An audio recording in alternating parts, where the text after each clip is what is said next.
TFI Global, the foreign affairs and geopolitical analysis arm of the TFI Media Group. I'm your host Vedika, and since the 1970s, NATO members Turkey and Greece have had no love lost with each other. The nations have been at odds over the size of their respective territorial waters in the Aegean for a very long time. The tensions between Greece and Turkey have been at their pinnacle. However, something spectacular happened last Saturday. There was total pandemonium in Ankara as Athens was ready for full-blown combat. However, the EU had nothing to do with all this. It was someone else behind the recent standoff. Want to know who? Stay tuned for more information. Last Saturday, Turkey's state-run press reported that the tracking radar of Greek missile systems in Crete locked onto Turkish F-16 fighter jets, which were flying at an altitude of 10,000 feet west of the Greek islands of Rhodes.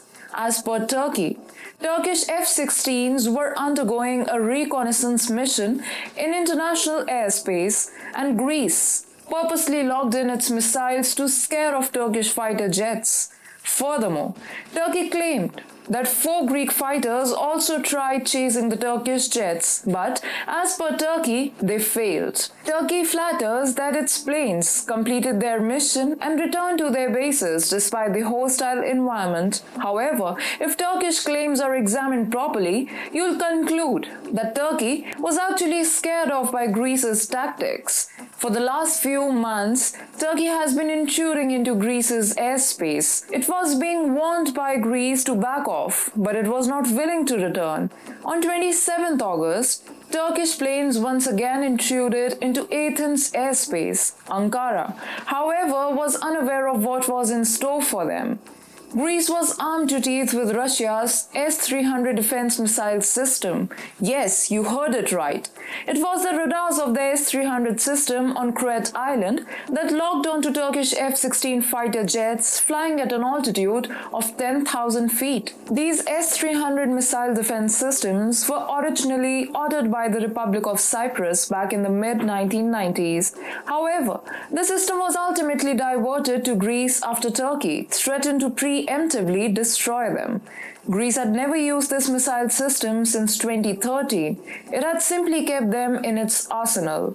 If the Greek S-300 radar did in fact lock on to Turkish F-16s, this means Athens is thinking about bringing them into active military service. If that happens, it would be a major development and a clarion call that Greece is ready to take on Turkey. The country, which has been resisting Ankara for years, is suddenly prepared to fight tooth and nail.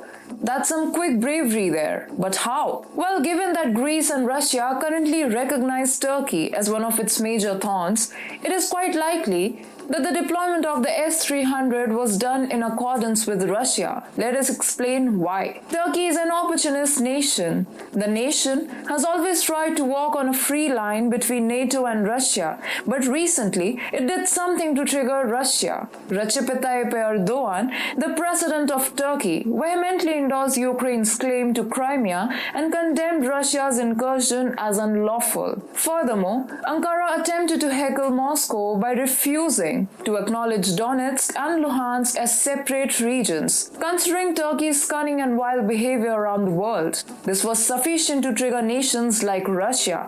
And when it comes to Greece and Cyprus, Turkey is one of their staunchest enemies. Both nations have long accused Turkey of undermining their territorial and maritime sovereignty in the Aegean Sea region. However, both were unable to drag out Turkey on their own due to a lack of support from the West, which left the countries in dog's life. However, the waters in Aegean are hot again due to sudden deployment of the S-300 system, which undoubtedly is a major shift in position against Turkey. Greece and Cyprus have finally jumped on the bandwagon. Erdogan's recent adventures have indeed put Turkey on a suicidal trail. Greece and Cyprus have given a clarion call to Turkey that they won't hesitate to ally with Russia and attack Turkey if a conflict breaks out. We at TFI had already predicted that if military confrontation breaks out between Turkey and Russia, Greece and Cyprus are also expected to join the fray. And this is exactly what's happening.